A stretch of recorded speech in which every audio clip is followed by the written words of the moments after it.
Hello, I'm Harry. I'm Jack. The Intergalactic Abduction is a short film by Harry Moorcroft. It was made and published last summer, which was nearly a year ago. To celebrate the 1-year anniversary of the film, Harry has given me access to all of his footages to make a behind the scenes video. My name is Jack Turner and I starred in his film, so sit back, relax and enjoy.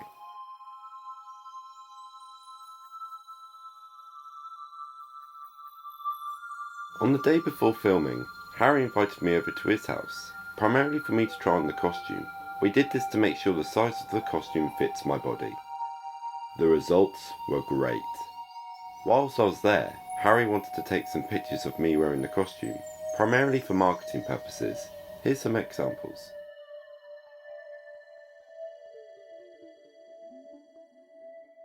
I suppose it's just kind of me, maybe you get the gun out and I put my arms up.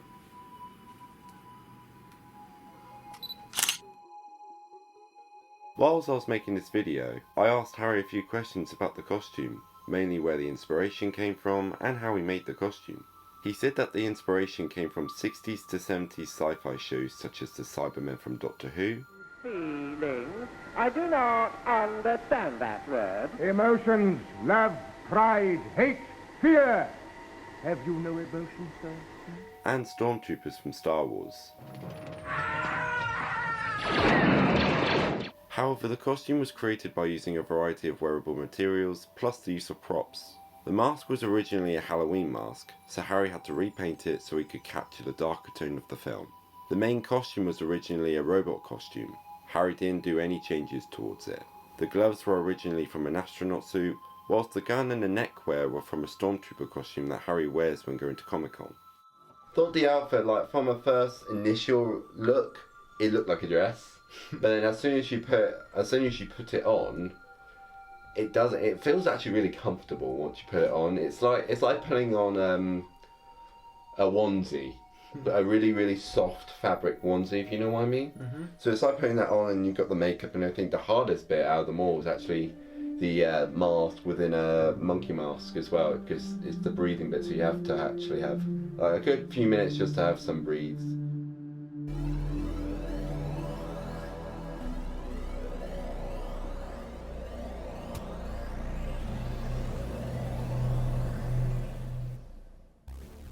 On the first day of shooting, Harry, the director, wanted to film the picnic scene first.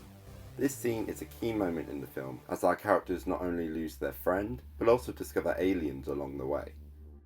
However, I can't tell you what the director wanted to achieve. It's best if the creator of the film tells you on how day one went and what he wanted to achieve in the scene. I'll leave it to you, Harry.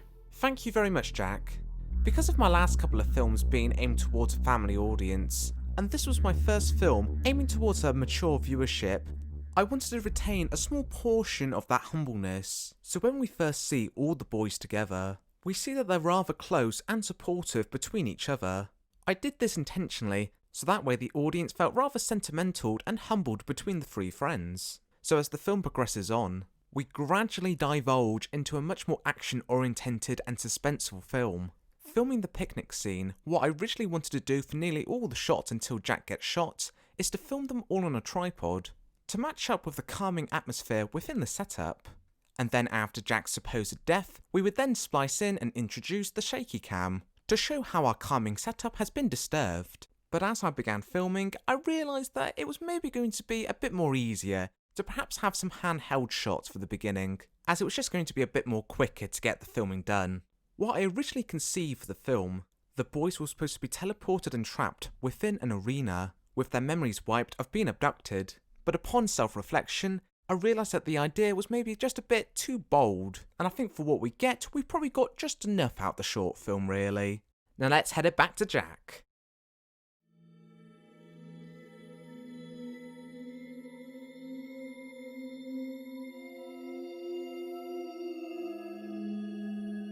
On the second day of filming, Harry wants to film the abduction scenes, mainly my scene and Ethan's scene.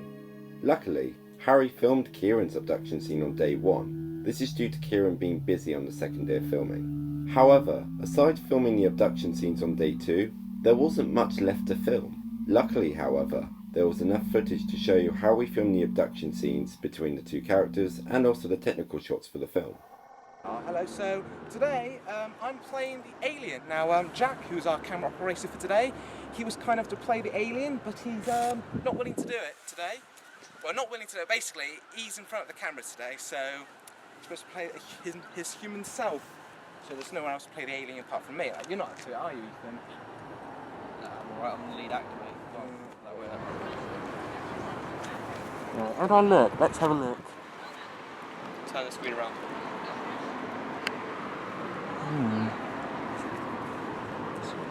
You haven't got the black stuff on? Oh, it's going to go a wide shot, isn't it? Right, that's fair enough. It doesn't need to because it's so far back, it's not really needed. Yeah, it's got to suck it into this, just you're alright.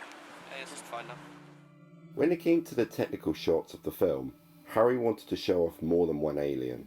The technical aspect of the shot is to only use one actor, which is Harry. Harry achieved this by using a wide-angle shot.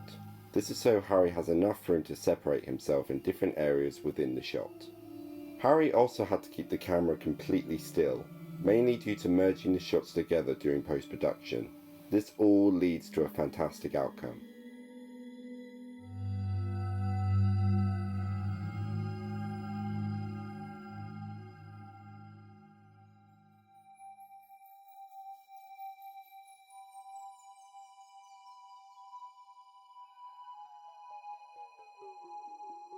On the last day of filming, Harry wants to film the opening scene of the film. This is where you see my character already abducted by the aliens and been left there for days. From a visual point of view, Harry really wants to show my character has been injured by the aliens by using red paint to represent blood. Oh wow! Oh, I definitely bruised that. So I'll look through here. Yeah. This is top-notch alien movie. We filmed this scene in Harry's attic. We had to be really careful as the attic could only hold one person at a time. This led to me being the camera operator for most of the attic shots, due to safety purposes. But before we film the attic shots, Harry wants to film the injection scene first, mainly due to this scene being technical. This scene takes place in Harry's lounge, so I had to lie down on the floor for most of the shots, due to my character sleeping. Harry used tripods for this scene in order to keep the camera steady due to how calm the tone was for the opening.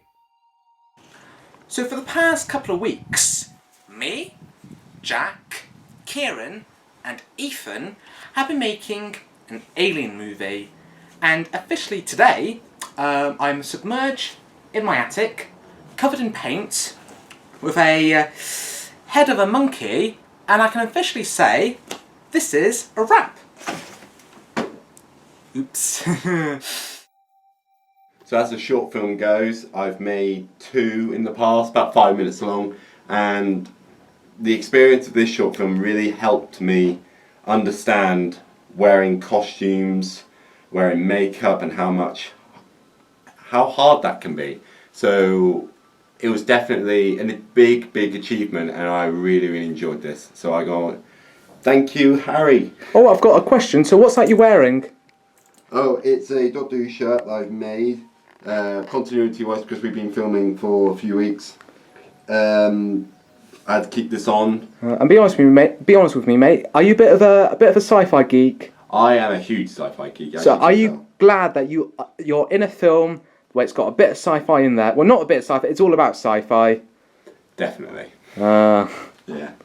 Are you pleased that half the film your face is covered up?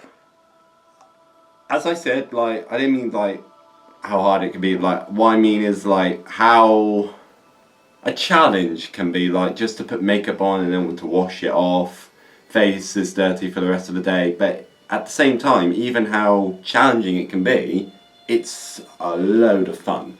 And plus, we get to be creative and make an alien movie, and it's awesome. So yeah, big shout out to Harry for this.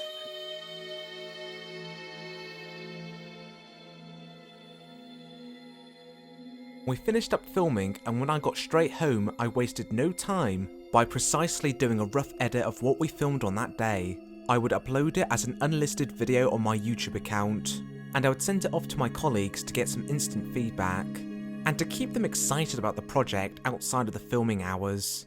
I would accompany these edits with temporary music to heighten the rough cut experience. These temporary tracks would be replaced in the final edit with wholly original brand new soundtracks originally made exclusively for the film. This would only be my second time creating an original soundtrack, as my first endeavour creating my own score was only done months earlier with my short film Score Reflection, so the concept of composing from then, and especially since a year later, is still rather alienating for myself. I would use my Mac program, GarageBand, to produce the music. Opening up the program, I would first try to find the appropriate instruments.